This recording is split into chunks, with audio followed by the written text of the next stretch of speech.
Hello everybody, welcome to Discussing Tabletop for once again Saturday, of course, for March 30th, 2019. The end of March. This is our 107th episode. How you doing today, Joe? Well, we survived the March at least. Yeah, we know you get stabbed in the back. So that didn't happen. Someone was out there, like, they had the knife ready, and they were like, just debating, taking over your channel.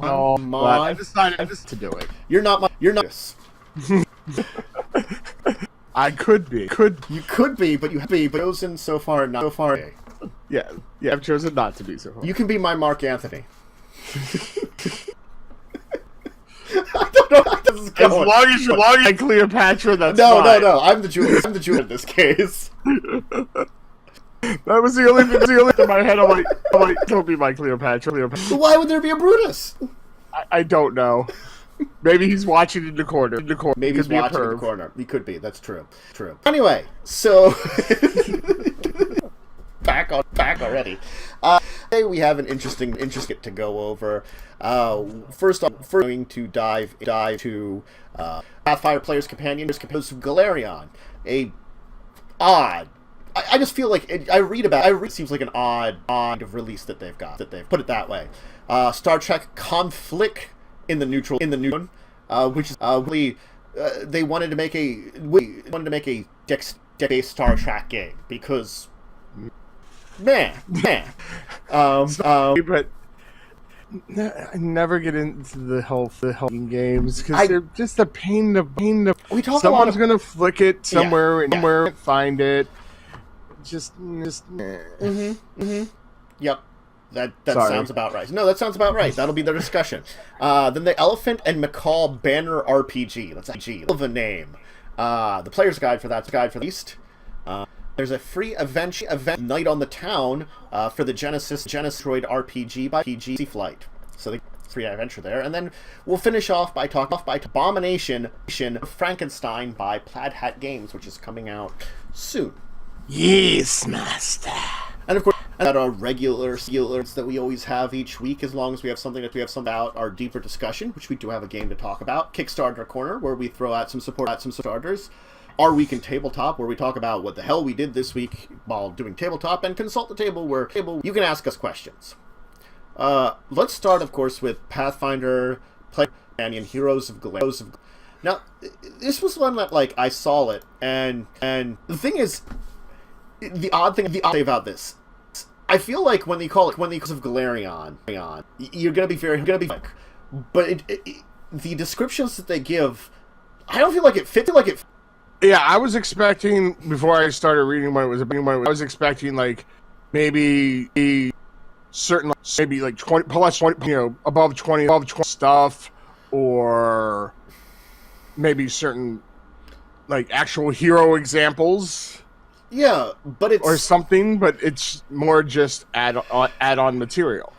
Even when I heard about it, I felt it could be add-on material too. But I expected something a little bit more like traditional heroic. Instead, this is things from the far-flung reaches of Golarion that you can do for your player character. So I'm like, I was expecting it to be add-on, but I was expecting to be maybe plus 20 add-on or something. Yeah, their mythic stuff maybe. But if you're talking about that heroes. that would make sense. Because it's you're heroes, and it's no, here's some just odds and ends from the outskirts. Yeah, legendary realms or legendary places or things like that. Now, not to say that there aren't interesting things in here. They have mystic bloodlines and the very interesting sounding ones. One's based on Medusa, Sphinx, and Phoenixes for blood ragers and sorcerers. That's cool. Techniques for beast speakers. So I guess you can befriend some monsters now. That's interesting. That's something that you could learn to tame some monsters that I feel could be very heroic, that you could use in a very high-level gameplay. I would as a high-level adventure to have a pet boulet. That'd be cool. Yeah. And then some occult stuff, which I never got into the occult characters as much, because that was right around the time we stopped seriously playing Pathfinder, so it was we kind of delved into it little tiny bits here and there. But I'm glad that they're adding more stuff to it, so that if you're going to continue with first edition Pathfinder for some time after second edition comes out, you at least have material if you're a big fan of that. I mean, that's good. But again, how is this Heroes of Golarion? Right. Yeah, it's all good stuff in there. It's just the title's a little misleading. And it's odds and ends. And, well, but the thing is, they are tying up Pathfinder 1.0 because they're going to be moving to 2.0. Very soon, yes. So they're not going to... I wouldn't think at this point, but they have surprised us, that they would be releasing anything major for regular Pathfinder at this point. I guess that's true, and I think that's something that maybe I was a little more expectant on. That, you know, we would see... If we're still seeing these books, that we're going to see something that's actually like a decent book or something. This, it's not a bad book, but it is, again, like, I think that's what we were putting ourselves too much high. This is like end of the cycle. This is like odds and ends that they probably had to put, they were working on, they wanted to put somewhere. And I guess the title is whatever they could come up with. I mean, I can't even actually think of a good title that would work for the weird odds and ends that you have. The Mysteries of Golarion. Or like Legacies of Golarion. Or yeah, something like that, that it's like, you know... Like Legacies, it would sound like a little weird. I'm like, oh, it must be artifacts. But then they talk about like weird bloodlines, like strange techniques. And that still would work. Like strange, like beast speakers of the lost civilization, you know, that knew how to talk to monsters. Yeah. You know, that's something that, okay, yeah, that's a legacy. Or like, you know, special new mythic realms that you can explore, you know, things like that. That sounds more legacies. But like heroes, I don't feel like the stuff they're describing is very like hero-oriented. Yeah. It could be used by a hero, but I don't feel like it's that core of it. Yeah. Like I said, I think it's just they're tying up the last loose ends, and because I think they're more probably the company's more focusing on the Pathfinder 2.0 release at this point than doing anything major for Pathfinder. I'm sure. I mean, like the final adventure path has been wrapping up. I think there's still like, because later on this summer we're going to get the final volume. The final volume will come out right before, I think actually it comes out right when the first volume of the new adventure path for Pathfinder 2.0 comes out. So it's like, it's supposed to bookend. I think they were saying at PaizoCon, they're going to do the last adventure path for 1.0 and the first adventure path for 2.0. Okay. Which is not a bad thing to do. You know, you kind of like, you bookend the last one, the first one right after each other kind of thing. That's well, have they released any of the 2.0 books now? No, I think they're cutting out with all of them at Paizo. At once with the first, either PaizoCon or DragonCon. I don't know which one it was, or it might be Gen Con even. God. Right, they're all later basically on. Basically with the first adventure path, the books will come out as well. Yeah, I think the releases are all like coming out there. They might still scatter them, but it's sort of like, here's everything so you can see it. You know, maybe they might have like the adventure path on pre-order for a couple of weeks after the event or something, you know. Right. They might be formally releasing like the core book and like the bestiary at the show or something, you know, and then putting from there. Okay, I'll go for that it is a catchy name. It did attract my attention as the Heroes of Golarion when they were talking about it. Thank you, chat. And yeah, I don't think they've used it before. So, I mean, I feel like also maybe they've transferred a lot of the team that was working on this kind of stuff over to 2.0, probably at this point in time. So yeah, you're not getting the same thing. So now it's like, what name do we have? What can we do? Here's it is. So I mean, as much as it's a weird name, I do feel like I guess we can forgive them. I guess that's what it is. I mean, again, if you check out what the book looks like, it's interesting stuff, especially if you're a big fan of Blood Ragers, Sorcerers. The monster taming idea, I like that idea a lot. But I mean, I always did stuff for it just in game. I like, oh yeah, you role play out, oh, you befriend this creature. Hey, now it's hanging out with you kind of thing. I've done that a few times, but the idea that maybe there's secret techniques or something, and maybe there's an in-game way of kind of learning around it. I feel like sometimes I want that. Not that I always need that. If you understand what I'm saying, with the mechanical nature of Pathfinder, I feel like if you leave things to chance, if you're not using it specifically for storytelling, then it is harder. Again, like the storytelling, cool. I've done that. But it's never developed the same way as maybe like if a player had a good reason behind it kind of thing, I guess. That they, like, I have this mechanical thing, or I've learned this secret technique and now I can use it, and, there's the opportunity to use it that me as the GM have given my players, or I as a player have been given, and then I can use it and it'd be really cool and it feels better. Rather than just like, it's a gift from the GM. I think that's the other way. It's like if you're befriending a Boule or Basilisk or Behir, Deathworm, any of these creatures, it's a gift from the GM, basically, who wants that creature to be on your team. If I would have, in my character development, learned this secret thing, and then had the opportunity given to me by the GM, and then used it, and maybe even added in the role-playing aspects to that, I think that feels a lot better. Granted, like, I could have come up with, like, secret techniques or something like that if I wanted people to befriend something, but it's always been a spur-of-the-moment thing before that. It's never, like... I've never felt like befriending any of these creatures would have a really great gameplay story-wise unless you're building a story around something. Like, hey, I can have the adventure where the plan is to tame Boulets for this one city that could use them or something. It's a weird idea, but hey. Now you have a secret technique, but anyway. Yeah. Now that I've dived deeper into that... So the Heroes of Golarion book, you can get it now from Paizo. There are probably going to be a couple more releases coming out from the original Pathfinder, so keep an eye out if one of them... I always say about these books here, since they're small, little books, they're if you want to use them. Most of the time you can find a lot of this information on the PSFRD, D20. That's a really great place. But, like, it's not perfect. So, if this is your, like, jam, go ahead and get it. Yeah, I mean, it's not much. Yeah. But it's like a lot of these smaller Pathfinder releases.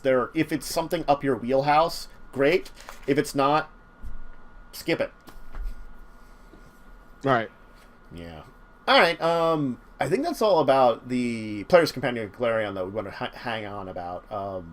Why don't we move on to talking about a game that I feel like both of us are not necessarily a fan of, but I did want to talk about it because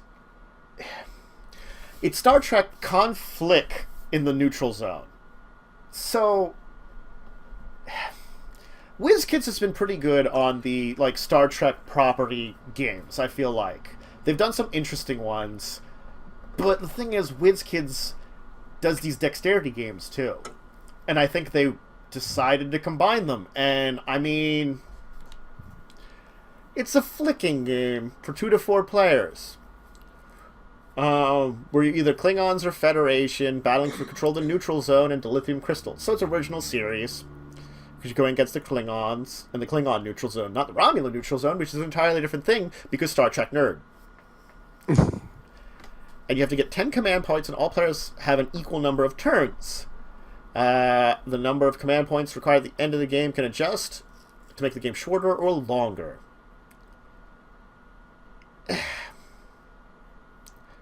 I mean, it's a dexterity game.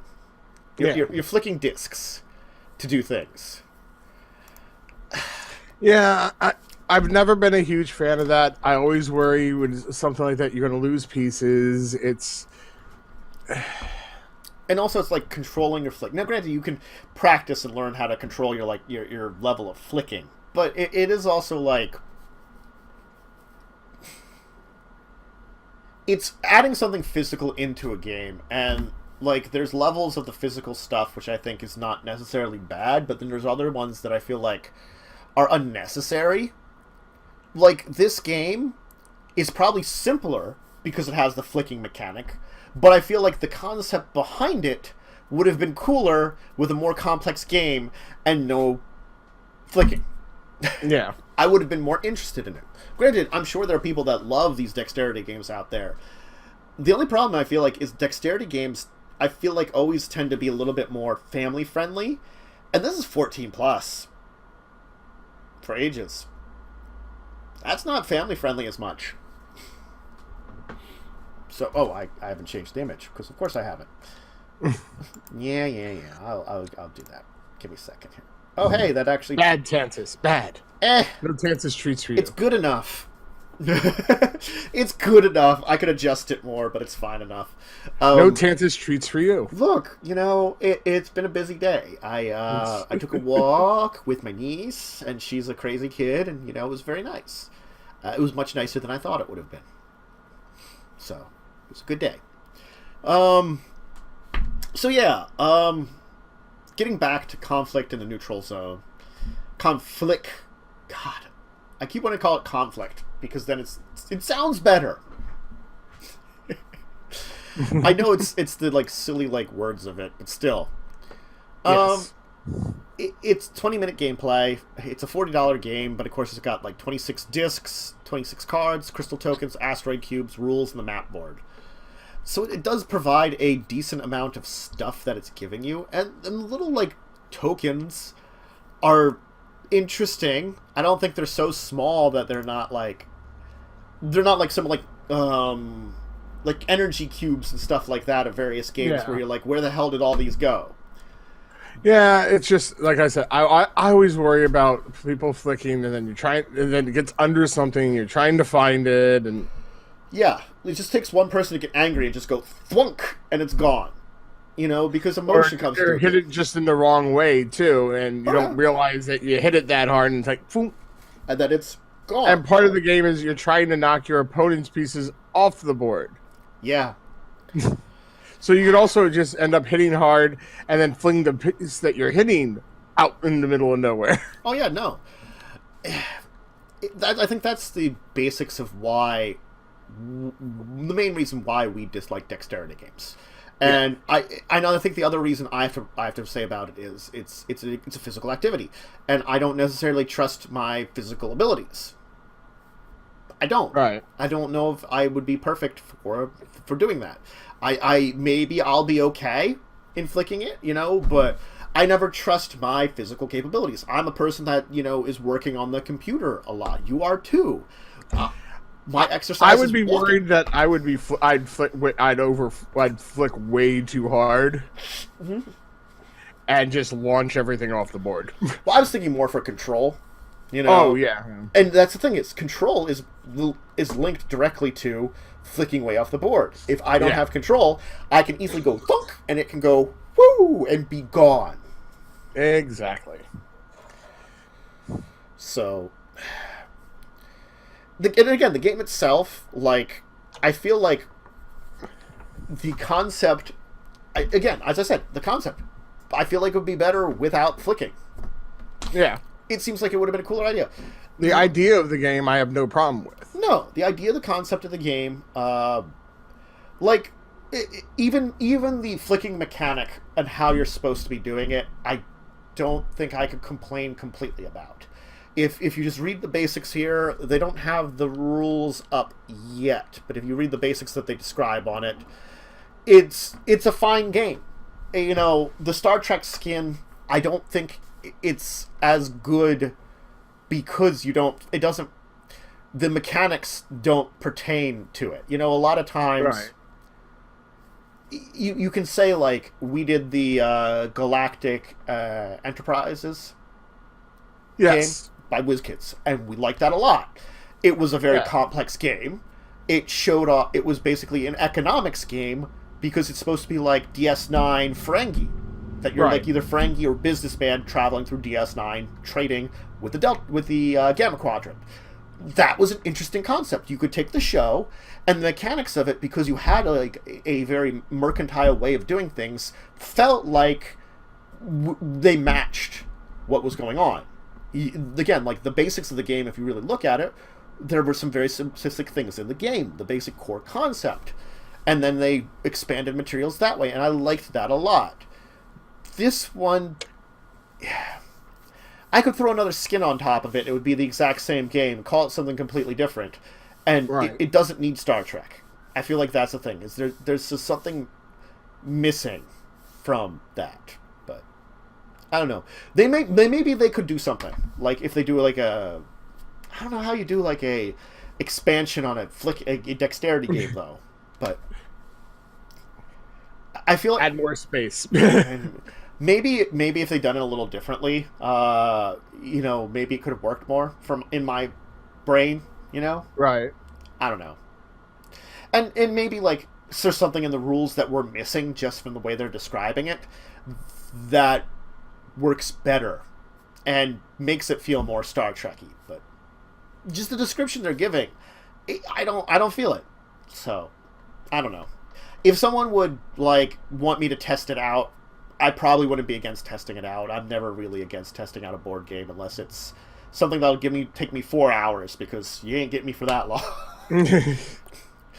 There's reasons why I don't play Diplomacy, Twilight Imperium, or there's one more of them, like Alpha Centauri or something like that. Those are ones that I would love to play, but you need to have a day set aside, or longer, or days. Yeah. So that's why I'm just like, Anyway, so it's coming soon. It's going to be out this summer. They haven't given an exact date. So if you love dexterity games, check it out. Please just let us know if it's more Star Trek-y than we can see from what they've said. If there's something about it that feels more Star Trek. Anyway. Let's move on again. I want to talk about, of course, a player's guide for a new RPG that just is coming out. It's the Elephant and MAcaw banner RPG. Yes. That is a heck of a name. It looks very interesting. That's true. So it's 16th century Brazil and the secrets of jungles and the river channels. This is the way they describe it a little bit. It's like a fantastical setting. There's monsters and magic.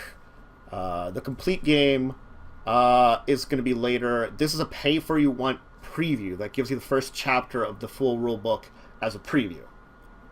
So it's the basic system, character creation, skills, and crafts. It's 1576 Brazil. So it's Spanish have already shown up and are colonizing. Yes. So you've passed by, like, oh no, that is not the one I want. Thank you. Correct place for image. I do love that when I'm trying to get these like images quickly, and it's like you wanted to be on a different place for grabbing this. Hey, it showed up pretty easily for once. Sorry about that. So, I mean, I don't technically know a lot about Brazilian fantasy, or like unusual stuff like that. So that's good, interesting that they've gotten that there, because it's focusing more on Brazil, because that's actually Portugal. You have to think about that, and we hear about what Spain did, to the Aztecs, to the Incans, and stuff like that. But we don't know. I haven't heard a lot about the Portuguese settlement and conquest of Brazil. So I think that'll also probably hint into that, which I'm happy about, because that's like the little bit of the history buff in me is getting a little bit more of that.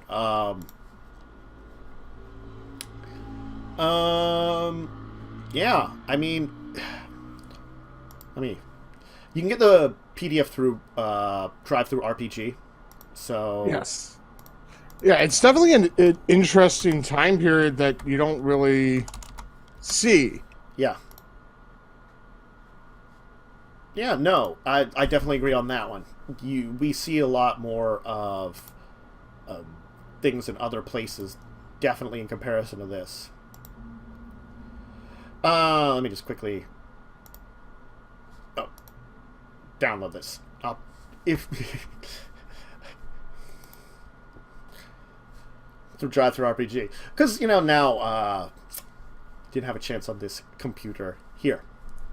Right. The battle's resolution, it's supposed to be, they claim it's an easy combat system. That's great. I don't understand why, but more power to them that they have a surprisingly large collection of period musical instruments. Yes, that is interesting. They also do have 3 forms of supernatural power: Divine Grace, which I'm guessing, is your church followers; Breath of Power, which is native shamans; and the powers of Ifa, which is divination and mysticism in West Africa, which I'm guessing that's, there were probably African slaves, so it's the combination of that in that area, which is coming together in an interesting way to kind of create this setting of the 3 kind of mystical areas. Yeah, no, I mean, it's an unusual setting is always fun. I feel like this is going fantasy, but we don't get a lot of, like, I guess call it Renaissance fantasy. Yeah. That'd be Renaissance fantasy. We don't see a lot of that. It's a lot of medieval fantasy normally, or if you're going fantasy, it's like modern day fantasy. Or that the occasional, like, sci-fi fantasies, which are like, post-apocalyptic fantasies, or maybe sometimes something like Shadowrun, which is definitely both a fantasy and a sci-fi at the same time. But going for this, at least more period fantasies, we don't see as much nowadays, and just getting another one is kind of cool. So, and again, learning more about Brazil during this time would be cool. It's so apparently the Elephant and MAcaw banner is an award-winning fiction series that is, and this is based upon that, with Brazilian history and folklore. The thing is, like, there's sometimes these things that are based on book series. For the life of me, I've never heard of them. Right. I never heard of this one before. I don't even know how many books they have. That's a good question. Because the role-playing game is coming out now, but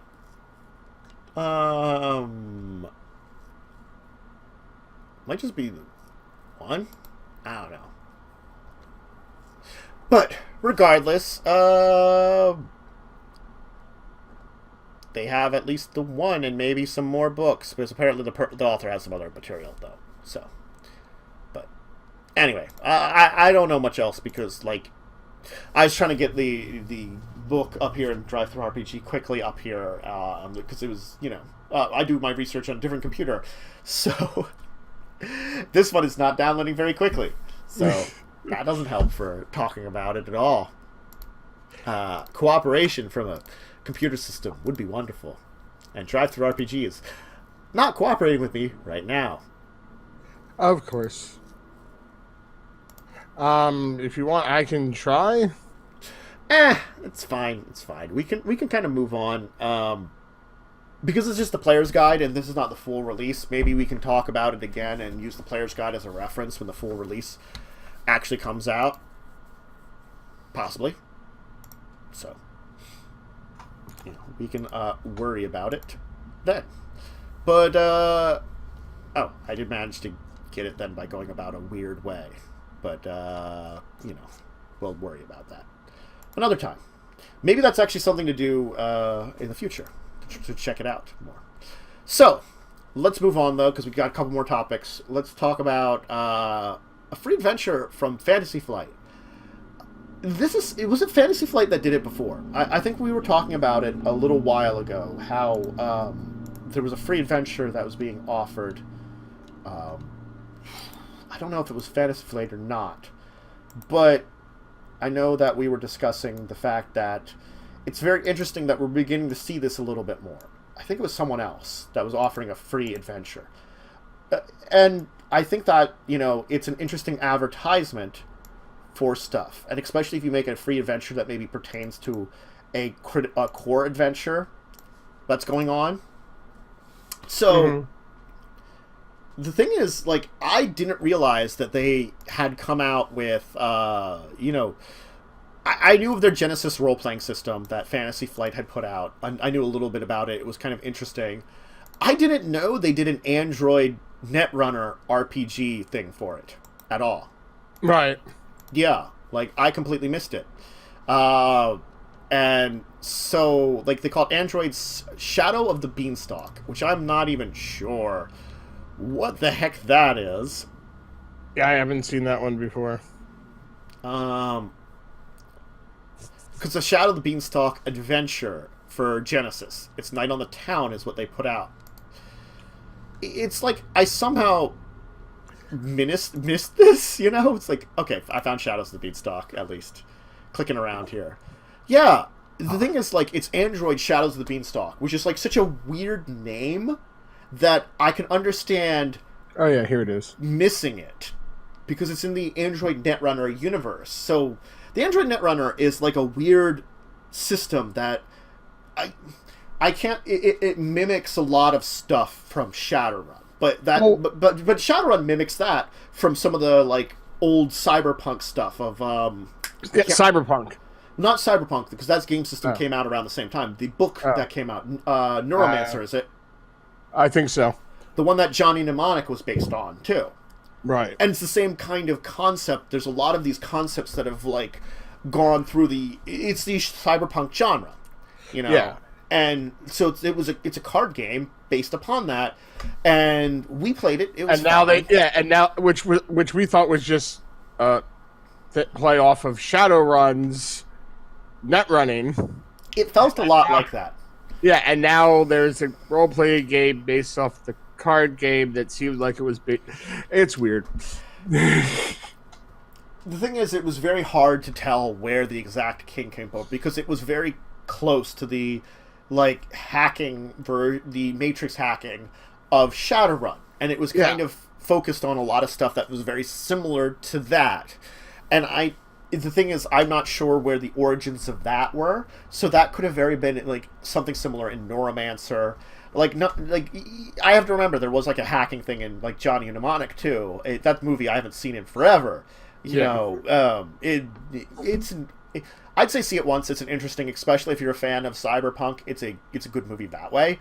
Otherwise, I don't know if I would necessarily. I don't know if I've ever seen it, actually, and I am a fan of the genre. It's just I don't know if I've ever seen it.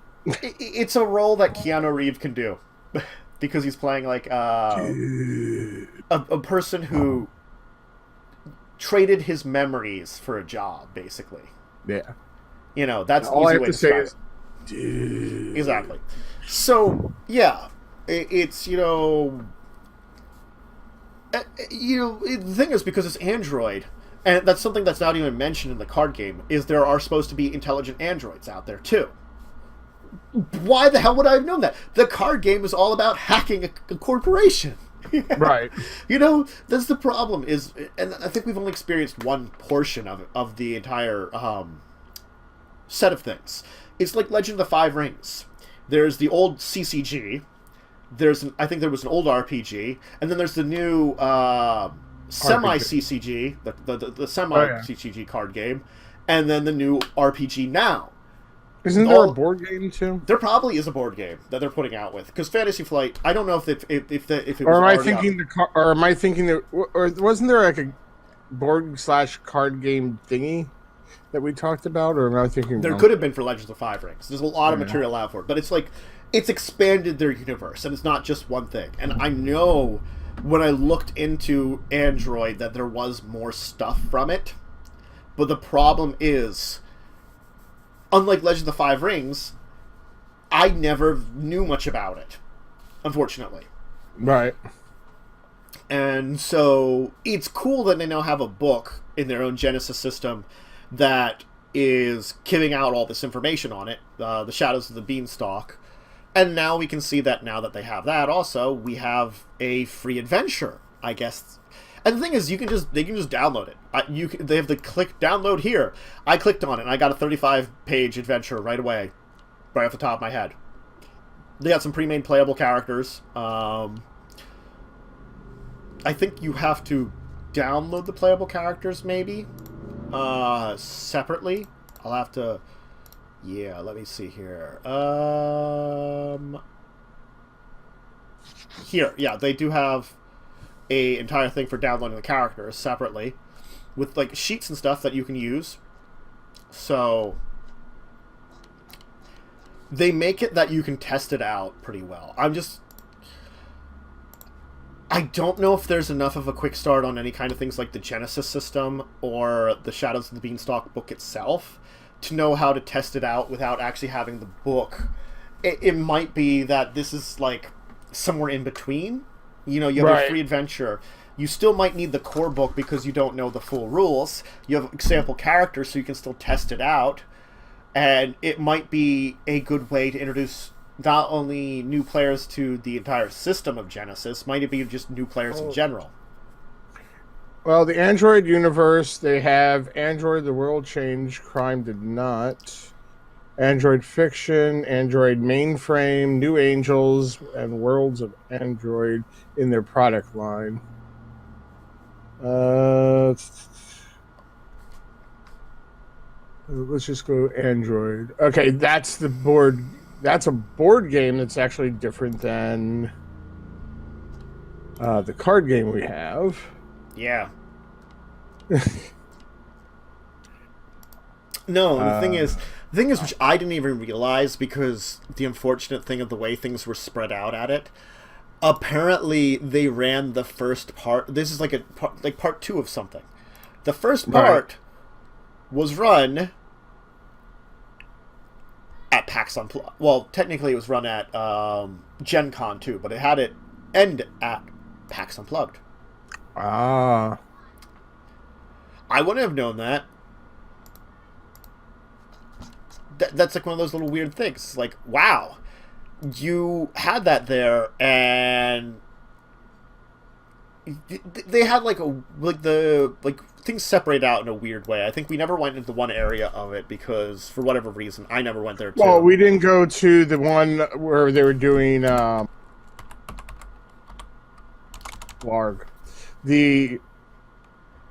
where they were doing actual RPGs sessions, because we know from the year before it's so hard to get in there.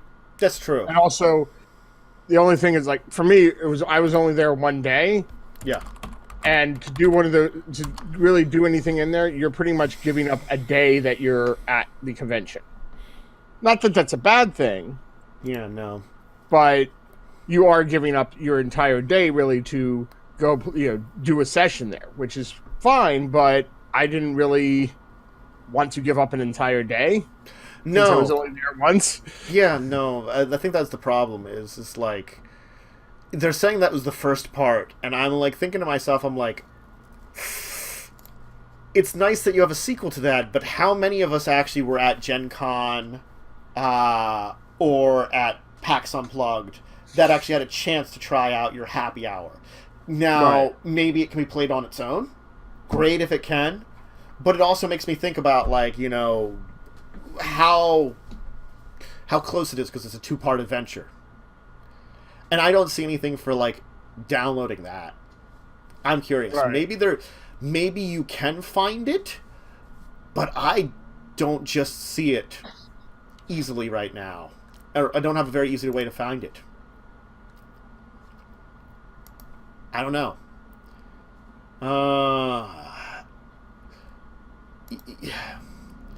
If it's an adventure that can be like, I haven't had like a chance to sit down and fully analyze it. But if it's an adventure that can be run without the first part, great. So I would definitely recommend anybody that wants to try it out, read it over yourself and see how well. And again, maybe you can adapt it that it doesn't need part 1, the happy hour, that you can just do this second part here, Night on the Town. Maybe. Right. So, I'm glad it's free. I'm glad it's supposed to be more of an introduction to, I guess, the Android world and to the Genesys system, hopefully. But, it would be nice to see more, in a way. I don't know. But, Night in the Town is available now. You can check it out yourself. Okay, never mind. Maybe we're fine. Because now I went into it and looked at quickly, and I didn't notice that Part 1, Happy Hour, is right there. It's a 35-page document thing, so maybe they have both parts together. So actually, that's actually better. They have a whole bunch of encounters, and they break them down. It looks like 6 encounters in Part 1, and then there's Part 2 on the run on page 19, starting with that. And you're supposed to have some things based on the player's choices. It does look like you'll have to have a familiarity with the Genesys system at very least, which I guess is their generic book for the entire system. You might not need the Android book, but you might at least need the Genesys book in order for this to work for you. So, right. 1 out of 2 books is not bad, though. Just saying. But that was a quick little thing there. So, Android Sound of the Beanstalk, Night on the Town, available for now. If you're familiar with Genesys, check it out, I guess. It's a free adventure. It's a good way of testing it. Free adventures are always fun and good to test out things. But let's move on, though. We do have, I think, one more major topic I want to talk about, and that is Abomination, Heir to Frankenstein. So, that looks cool. Yes. It's got a really cool title, too. I mean, it really does. They know how to get... So this is Plaid Hat Games. It's a Gothic strategy game of monster building that is coming soon, they say. So it's the year 1819, and you're kind of you're in the city of Paris, and the mysterious benefactor is kind of like putting on a competition who can unlock the secrets of Frankenstein's research. So that's also a very interesting concept of like where you're going on with this one. Yeah, you're building a monster. You place assistants, build your creature, and various things to do. And it's only how many rounds was it? You were looking into it more. I'll give you a second. I know it wasn't it was a surprisingly short amount of rounds. I thought 2 to 4 players, 1,800 pairs, 12 rounds. Yeah, it's not long. So you have 12 rounds now. 12 rounds does translate to 60 to 120 minutes now. Yeah, so it's an hour to 2 hours, depending on, I guess, how well you're familiar with it and things like that. It's worker placement to gain materials, knowledge, and money for your goals. You're upgrading your stats to earn victories and build advanced body parts, managing your resources properly so that they don't spoil, and therefore you wouldn't earn less victory points. You have scoundrels at the dock to do your dirty work. And there's also this Captain Walton character who made a promise to Victor Frankenstein to eradicate the horrible monster that walks the earth. Will you basically create a companion before the vow is kept? Or will you kind of like... So I guess there's a nature of maybe working or fighting against the captain kind of thing, which is kind of interesting too. Which I'm not sure how that's going to go also. It's a $60 game, but there's a lot to it. I mean, there's a lot of little figures and cards and stuff. They have a lot of these little, like, scientist meeples, assistant meeples, the first player creature meeple, captain meeple, all those kind of things. A lot of different cards and stuff. It's a 16-page book that you can actually check out the rules now, which is great. This game looks really interesting. I would love to try this. It should be coming... I don't know exactly when it's coming out because this is their big... we're coming out with this soon. Right. And, I mean, with the rules already done, it's got to be very soon, is the only thing I got to say. Since the rule book, you can already download it for free. So, I mean, it's a very interesting looking game, definitely. And the entire idea of building a monster is very cool. I mean, it's like, this is an interesting way to take on the entire, like, Frankenstein. You can pre-order it right now. Yes, pre-orders are out now. Sorry, I didn't mean. No, that was fine. That was fine. That was an important thing to mention too. I was just trying to like also quickly look through the rules to see if there's anything that I could like put together from it that needs to be added extra. Yeah, I'm just also looking at the pre-order thing and just to see if they had a date maybe. Yeah. No. Yeah. Because sometimes they might say, "Oh well, if you pre-order now, you'll have delivery by," and kind of give us a hint of when it might be coming out. But nope. Okay, so yeah, so it's I guess trying to keep your humanity is something too, because apparently, like, if the captain reaches the last space on the story track, the game ends when he does that, and the player that has positive humanity gains additional victory points. So, cool. No, there's a lot to the game. It's a $60 game, so you usually expect a lot to it, and it's an interesting take on a resource management game. So yeah, it's very different than a lot of the other ones. Worker placement, resource management, I should say. So it's a lot like when we were doing Caverna, and also like a Lords of Waterdeep, which we'll have to finish in like a month. We'll never remember what we were doing. We'll play it and we'll be like, what the hell were we doing? What were the rules again? I don't know. Once I played a game, I normally have no basics in my head. Oh, yeah, no. Like, the thing is, I knew some of the basics when we were doing it, but it was also like, there's a lot of details, and I'm like, what the fuck were these details? Yeah. I don't know. We'll see what happens with it. Yeah. We're planning on a part 2 eventually, but we'll talk about that in a minute. But getting back to Abomination, yeah, no, this is a very cool looking game. I was kind of pleasantly surprised to see that this was something they were doing. I was like, that's interesting. You know, wow. Plaid Hat has provided us with Dead of Winter before for a very good zombie game, and now this is like a cool idea of like a Frankenstein monster building game. So I'm very happy to see it. Did you see how many players they said? Oh shoot! I just closed the window. I think it was 2 to 4, or was it 2 to 6? Give me 1 second. I might be able to find it here quickly, but they don't. Like... Give me a second. I can bring it back up. Okay. Because I had it up. And the rules, 2 to 4 players. Yeah, the rules didn't have like a very good place for me to pull it out and be like, "Hey, here's what it is." It's 2 to 4 players, 60 to 120 minutes, 13 plus. Yep. So, no, Abomination, Heir to Frankenstein. I was gonna say Dracula for a second there. Frankenstein's Dracula. Exactly, Frankenstein's Dracula. Dracula.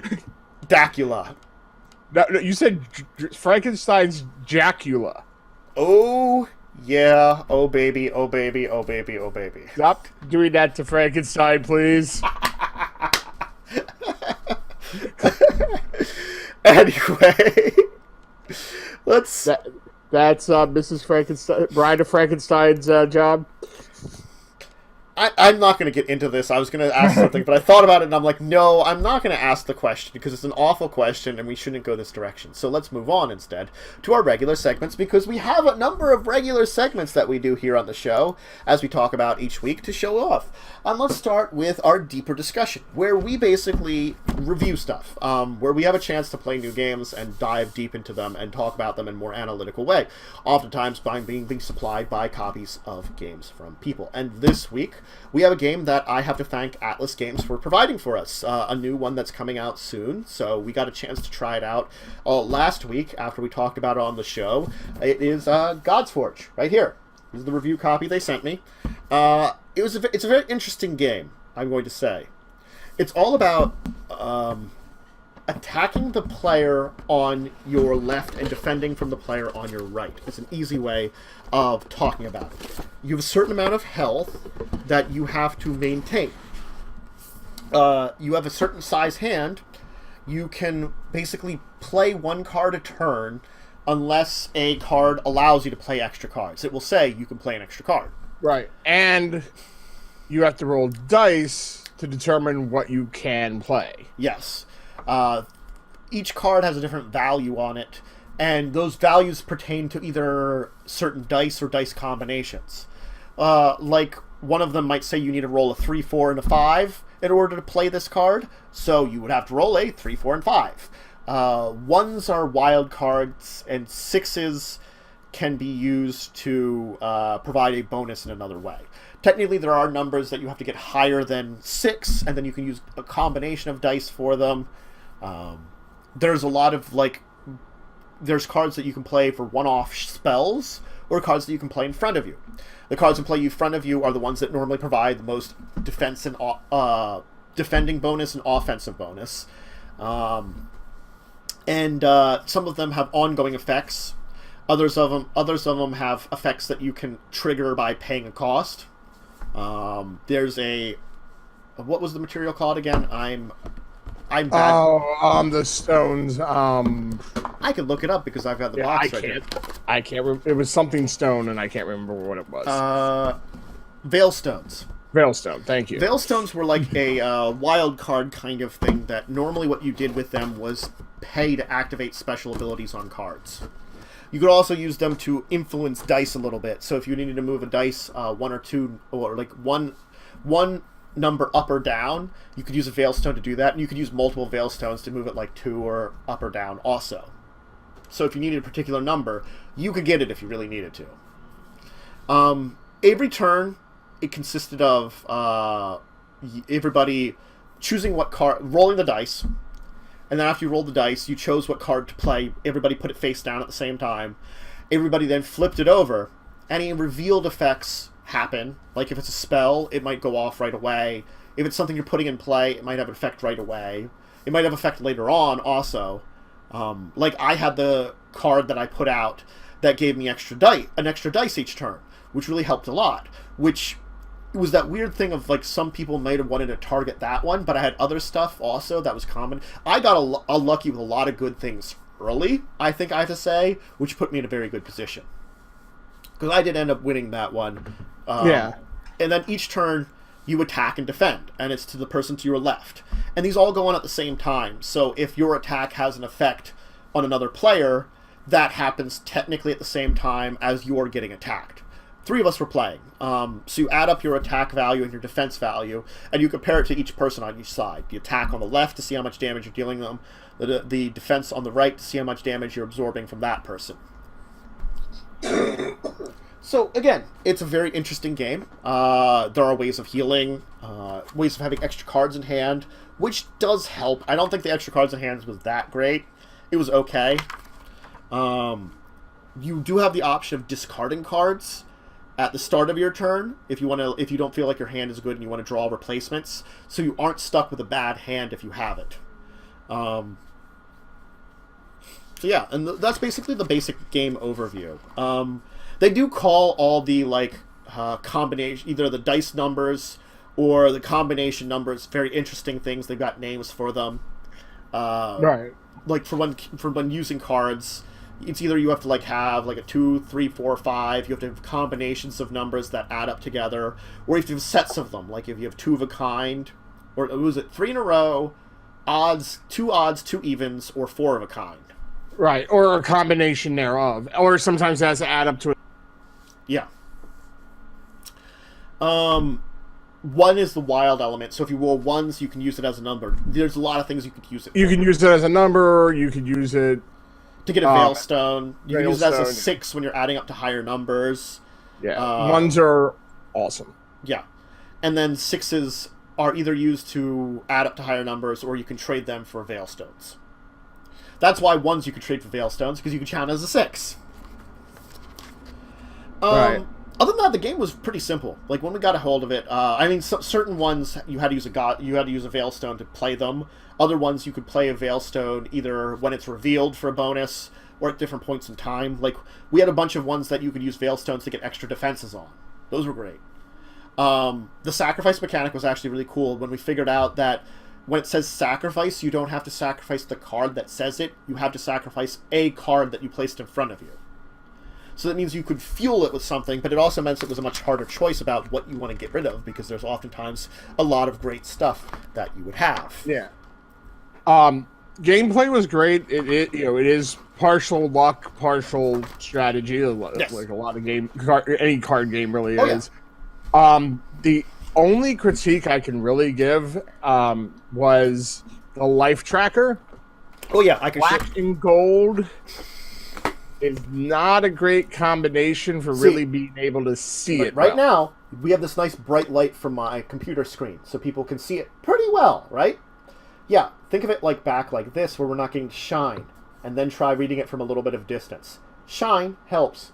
Outshine, not great. Yeah, black and gold, awful color combination. That's the big thing I have to say about this one. Yeah, I'm sorry, go ahead. I was saying you could have even had, like, I don't know what you could have done. There's also some silver in here, but it's like, it looks really cool. It's just really hard to read. Yeah, it's a cool, design choice, but for functionality, it's a little difficult. Yes. I mean, you're going to do black, maybe a light silver or a white would have been better. I feel like there are lighter versions of gold, too. They have a very dark gold on here. Yeah.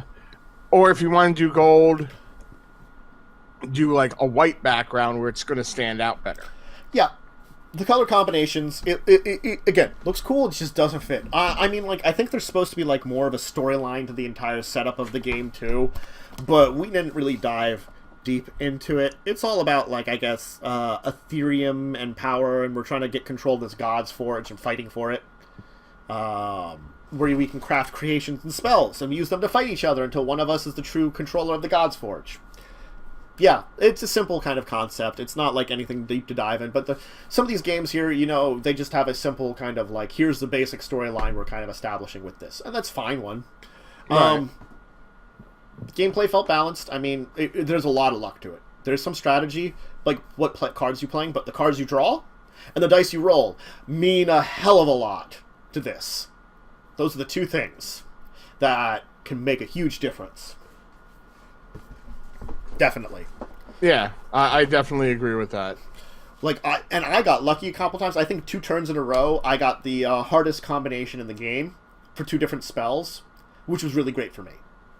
And I think that really put me aside, too. So I had a lot of luck on my side in that game, and it put me in a position.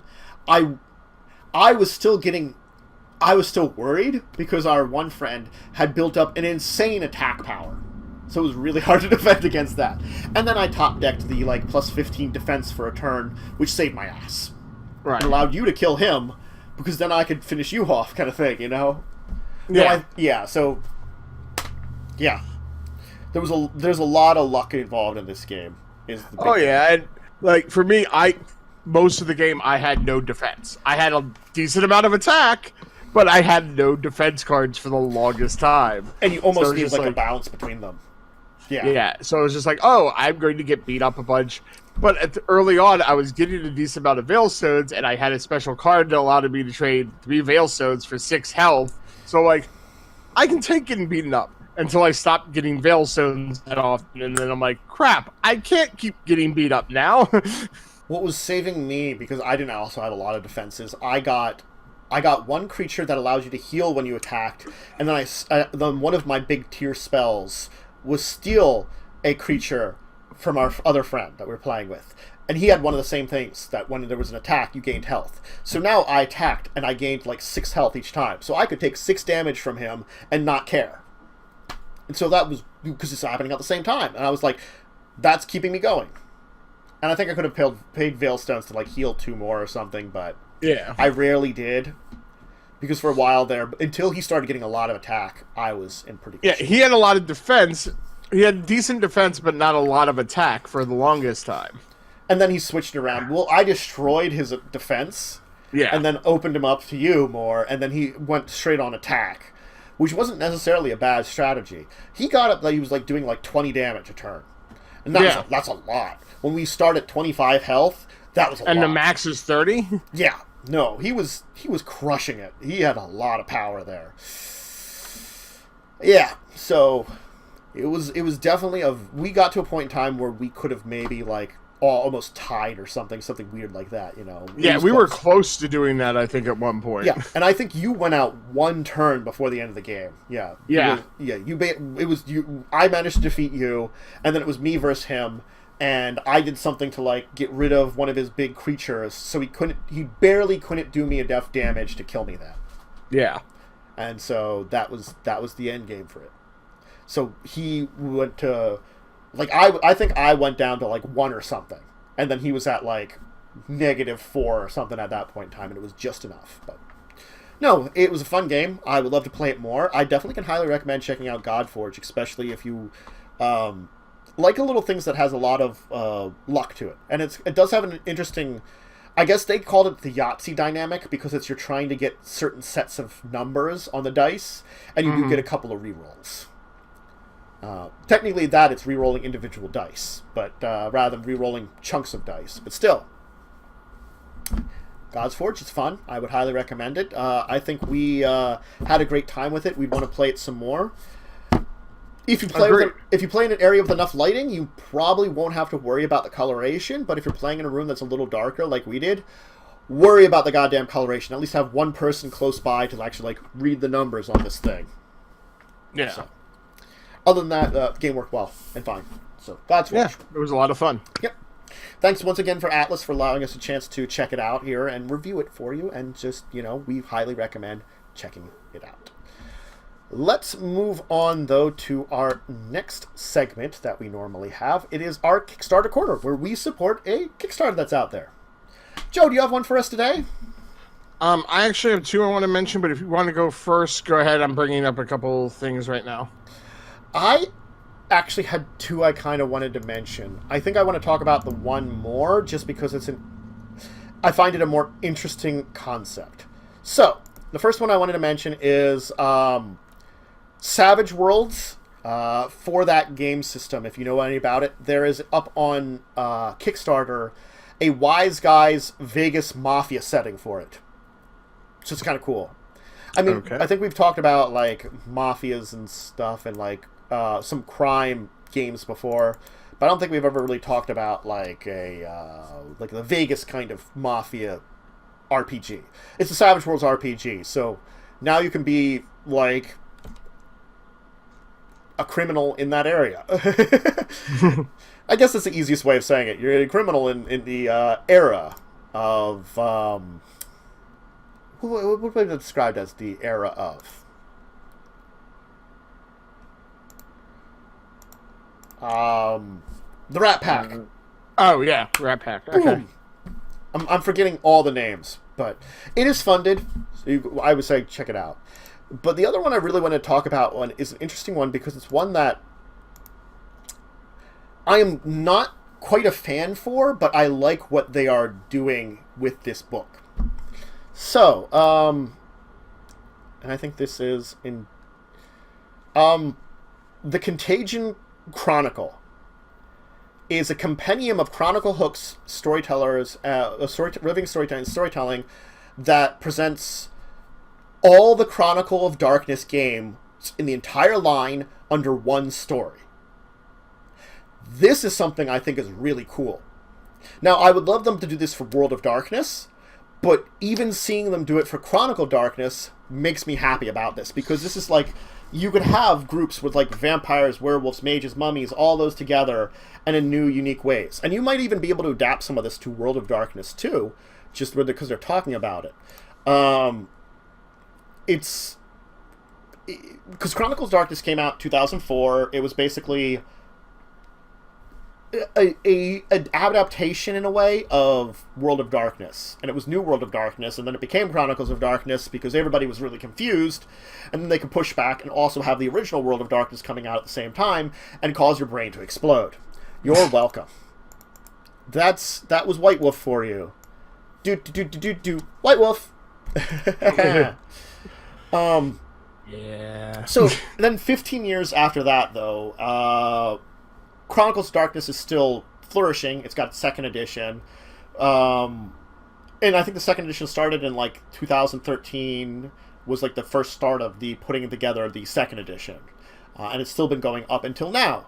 If you look at Onyx Path, which we're a big fan of here, They have the second edition of the Changeling for Chronicles of Darkness, and I think they're also doing the World of Darkness one, and both of them are coming out. But the World of Darkness one I don't think is out yet. I think the Chronicles of Darkness one is out. Just, again, for some more confusion. So, anyway, getting to this one, it's not quite funded. It is incredibly close to being funded. Let me put it that way. They wanted $50,000. They need a little more than $1,000 to finish this. 25 days to go. They're probably going to get it. This is definitely one of the ones because it's a crossover for all of their products in it. And I am 95% sure this is Onyx Path, but they have an individual creating it. So I'd have to click on them and see what they got. Right. Yeah, oh god, to find the ones that created. Yeah. Yep, okay, yeah. This has got Changeling the Lost Second Edition, Trinity Continuum, Aeon RPG, yeah. This is someone that does stuff, that puts up the Kickstarters for Onyx Path. So it's Onyx Path. Just know it. You know, this is the correct people, the people that have been working on it. Unlike Vampire, which has gone on to 5th edition, which, you know, White Wolf, in its current form, has retaken. A lot of stuff for World of Darkness, Chronicles of Darkness is still going through Onyx Path. So, it's designed to look and feel like the other Chronicles of Darkness ones, the Vampire the Requiem, Werewolf Forsaken, Changeling the Lost. I have no idea off the top of my head what the mage one is called. I think there's one. I forget. For God, the Chronicles of Darkness one? God, you know, Mage the Awakening. Oh yeah, Awakening, duh. Yeah. Promethean the Created, Deviant the Renegades. It's supposed to be features. I should have known Mage because I've played it so many times. Well, I think I played Mage the most out of all. Well, the thing is, I think you did more. Didn't you do more Mage the Ascension rather than Mage the Awakening? Oh yeah, I did Mage the Ascension. You're right. Yeah, but I think those out of all the Chronicles of Darkness, I'm not as familiar with the Awakening, but I've heard that it's closest to the other one because, I mean, they're mages. There's nothing really you can, like, you're awakening to magic powers, you know. It's slightly different settings, slightly different things, but it's the same kind of stuff, you know. Yeah. But anyway, getting back to it, I do like that, you know, we're getting this overarching combination of all the things in a single kind of adventure and how to work, and I guess I'm curious as to how well the using characters for different ones fit together, because that's one of the things I've always concerned myself with, is how to piece together all the systems so that they are feeling a little balanced. Like, you can't use a base vampire character and a base werewolf character together in the same game. Theoretically you could, but it feels like the werewolf character is vastly overpowered. You want the vampire to be a little more powerful, because then it feels like they match the werewolf more, because a werewolf is a monster combat machine. It oftentimes doesn't have the manipulation, role-playing powers that a vampire has, but almost you feel like you need that vampire a couple steps up, so it matches at least feeling of overall power-wise, even if it's not combat power the vampire has, that it has cool powers that it feels like it could use. To the werewolf's, I murder everything. Yeah. I guess it's the easiest way to say it. I mean, they have a bunch of different, like, things for, like, add-ons, for tiers, stuff like that, some stretch goals that they're going to talk about once the target is reached. So, again, within 25 days, they are so close, they're probably going to get it, and probably get at least a little bit of stretch goals. We'll find out more. But, no, I thought that was a very cool one, just because, hey, it's a cool idea. So what do you have for me? For us? I have two ones. One I just want to touch light. Always good. Is now in chat is Hero Book. Ooh, Hero Book. GM. It's the 5e Game Master Notebook. It actually looks really interesting, and looks like it'd be a great source for any GM, because it's all my brain is. It's all erasable pages. Ooh. Whatever these pages, and so it has like things like trackers in it for battles. It has quick reference rules. It has areas even just to sketch out things that you want to show your players. That's cool. So it looks really interesting. They've more than 200%. Oh yeah, they're funded, and it's only 4 days to go. So, if you are interested, get in on it quick.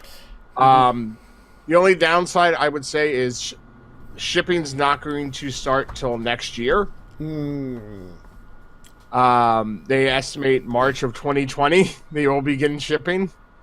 Okay. So this one's one you're going to have to sit on for a while if you want it. But the nice part is the add-ons are really cheap that you can get. For an extra $4, you get a fine point wet erase pen. Another $4, you get the microfiber cleaning cloth, and what's really nice is $8 you get a matching 7 dice set. No, dice sets can be definitely around $8. It's very rare you can get cheaper for a decent dice set. Yeah, and it matches the look of the book too, which is nice. Too. So it's kind of cool. It streamlines a lot of the appearance of things. Yeah, so it looked really interesting. It's a little sad that you're not going to be able to get the book until next March. But it definitely looks like it's something that would be great for any DM. Yeah, I do usually like it because I looked up here where they give you the percentages of breakdowns, and I mean, like, they do leave out the fact that, like, it's 55% towards, printing and production of it, 35% shipping costs, 10% towards fees to Kickstarter and other campaign partners. Yes, there's 5% towards fee for profit, because on a Kickstarter you still want to make a profit. And I think it's like, for me, I wouldn't even mind if someone's going for like 10 or 15%. They're only going for 5%, so more power to them on that one. I mean, you need to make some money off your product, or what's the point of putting it out there? Exactly. And definitely, like, I think there is certainly a range depending on the product and stuff, but it's fine that they're going for that. No, so it's cool. Cool. It's definitely I think the basic pledge is 39 Canadian. 29 US. Yeah, 29 US. So that's not bad for something like this. Yeah. And since it's all, dry erase, it's completely reusable all the time. Yep. Cool. Nice. And then the other thing I had that I found interesting,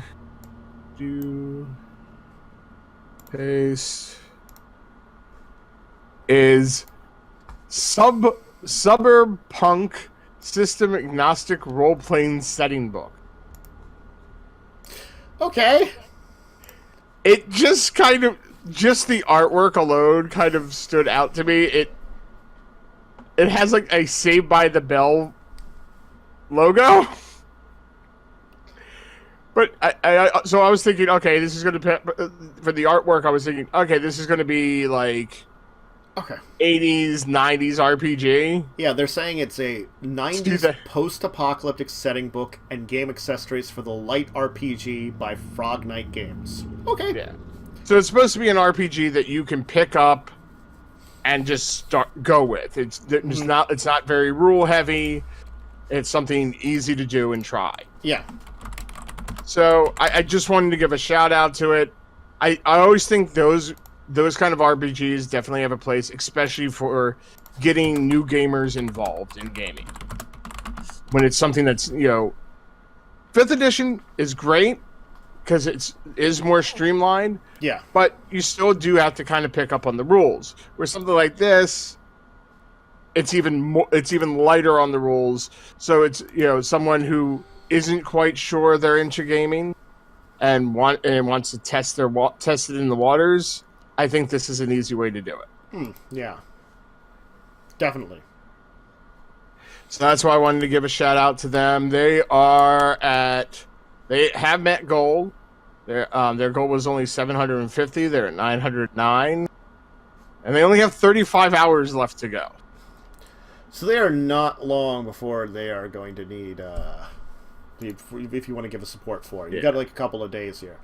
So, and they with some extra support, they may at least get to their first stretch goal, which is Adventures in Suburbia. I don't know if they're going to get to their $2,000 stretch goal, which is In Living Color, which is the art inside the book will be, and all supplements will be available in color and black and white. Okay, yeah, so it's probably they might get the Adventures thing behind them because there's always like a push towards the last like day or something. Yeah, still, but it looks interesting. I think it's worth a check out. Yeah, and they're not, none of the pledges are absurdly large. You can, I think it's like $5 to $15 is really the main pledge range. Yeah, unless you really want to go all in, which top pledge is $100. Yeah, it's like $10 gets you a copy of it. That's not bad for it. That's really not bad at all. So I recommend checking it out. If you have an extra $10, it's a game that you can pick up, try with your friends, and learn very quickly. Cool. Right. Great. All right. Now, as normal, we do move on to our other regular segments. We do have a couple left here. I think the next one we want to talk about is, of course, our Week in Tabletop, where Joe and I talk about what the hell we did this week. Now, we have talked about one. Last Saturday evening, we did God's Forge. And then we did talk a little bit about, we did Caverna on Sunday. That's a game where you take on a family of dwarfs who is building out your cave, and the area outside the cave is some farmland for like vegetables, grains, and some animals, so you're getting, because dwarves have to get food from somewhere. Mushrooms in the caves. Yeah, they don't talk about that a lot. No, I think that's part of one of the expansions. It looked like. Mm-hmm. Like you could grow mushrooms in the caves and stuff too, but yeah, there was a couple of expansions. But no, it was fun. People that like I had played it before, but it had been a while, and the rules are very complex, so I was really rusty, and I thought I'd read enough through the rules. Turns out I had not read enough through the rules. I'm going to say that. I went over them, and I'm like, I kind of get this idea, but then it's like you're trying to explain it again, and I'm like, oh wait, what was that detail? Oh wait, what was that detail? I was prepping for quite a while ahead of time because it was quite a rule book, and we did 2 hours, and it probably will take us at least another hour to play, if not hour and a half. Yeah. It feels like it's like I think it started moving on quicker after we really started understanding the underlying things. We sped up a lot. It still is a game that I would give yourself at least 2, maybe 3 hours to play, depending on how quick you are and how many players you have. I think. Yeah, I was going to say also depending on the players, because I think we had a pretty big team of people, like 6. We were 1 less than the maximum, and I think probably maybe like 4 is the key kind of number, but you can play up to 7. So 4 would probably be the quickest games. That it's usually the middle ground for those games like that are recommended. Right. Then over the course of the week, we roleplayed twice. Well, I roleplayed once, or twice. Joe roleplayed once with me. I did Legacies of Kain, where we did a shorter session because of some schedule changes, and we didn't want to miss a third week. We played about 2 hours earlier than normal. And we played it's Vampire the Masquerade. Everybody arrived in the former Soviet states of Kazakhstan, where they were trying to find an old Russian Ravnos' secret dungeon, while dealing with apparently dangers that are out there, because strange military groups seem to be moving in the area and seem to not like them being in the area. And they're not sure if that's an organization they're going against, or it could be werewolves, because they know werewolves were supposedly moving into the area and taking over once the vampires had been kind of ousted for control of that region. So who knows who they are? I know, but I'm not telling. And as I said to my players, they found out so little information before next Tuesday. If I totally changed my mind, I could, because they found so little out about this group. It's that kind of thing where it leaves me open that I'm like, yes, I could completely switch around how they're fighting things. I probably won't, but I could. Dun, dun. And then we played Madison Land. Yes. Which we fought a bully. Yes, that was the big battle that you had. Bully. You met some demon worshippers. You sort of befriended giant, primitive, like, I would call them Neanderthal lizard men. I'm really worried about the demon worshippers. Oh my god, yeah, no. That was a wonderful thing. And I really don't think they're actually elves. That is a thing. Okay, there's a couple of things that you guys have set up over the adventures, which I have to remember to use later, which could be good or bad. Some good things, some awful things. And I will love when I can finally use them. You know, for overall storyline kind of things. Yeah. And this is another one that could have results. I'm going to have to, like, figure what would be best for the story overall.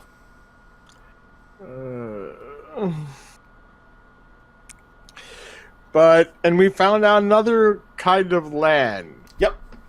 Which really is making me think that this is more like a like a zoo, basically, we're in. Space zoo. Yeah. or dimensional zoo.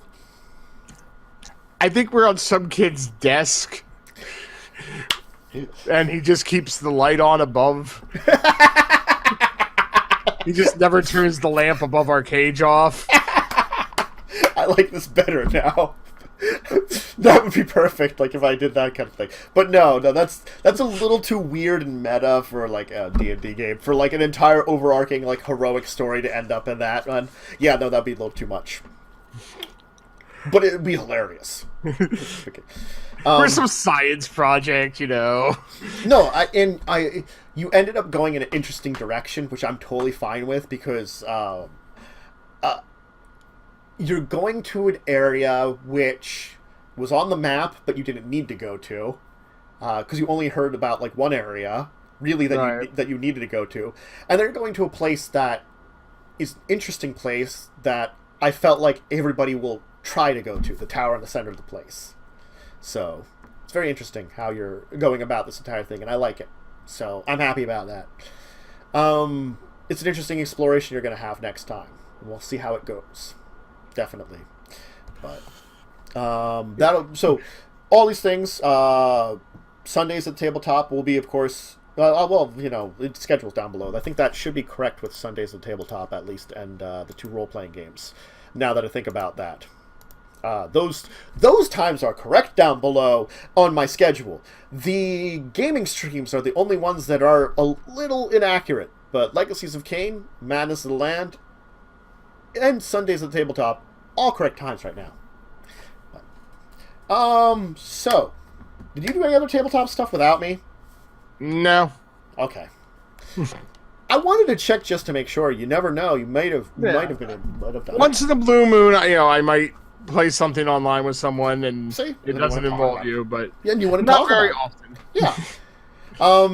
So our final segment, of course, is Ask the Table, where you out there in the comments can ask us everything.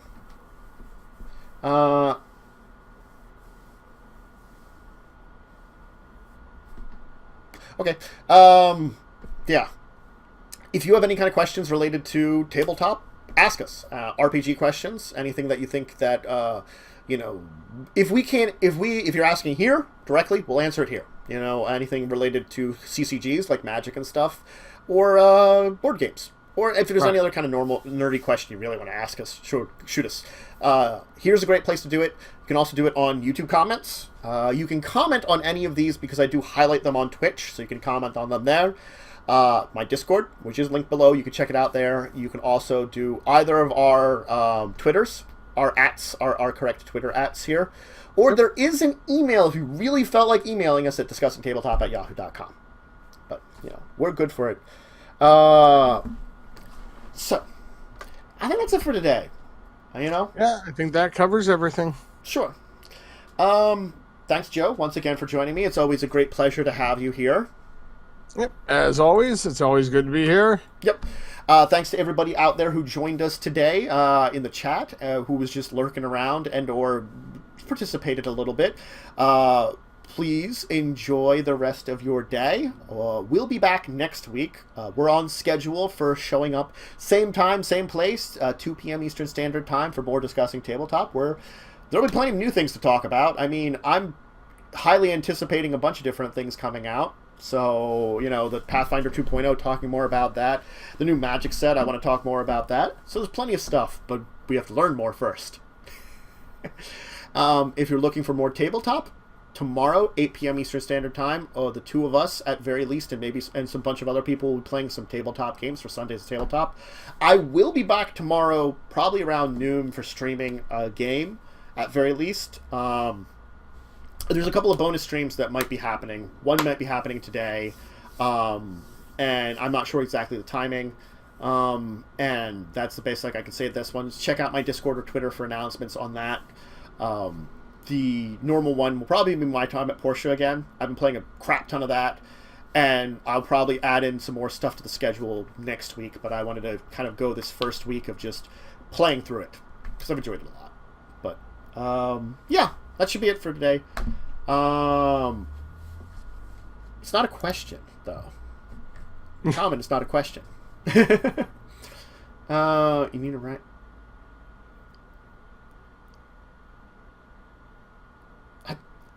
I don't know enough internet to, like, comment on that properly. Thank you very much. I know a little bit about what you're talking about, but not enough. So, anyway. But thanks you for writing a comment in, though. Yes. That's what I'm going to say about that. But anyway, we're going to head out now. Hopefully see you next time. Bye, folks. Bye.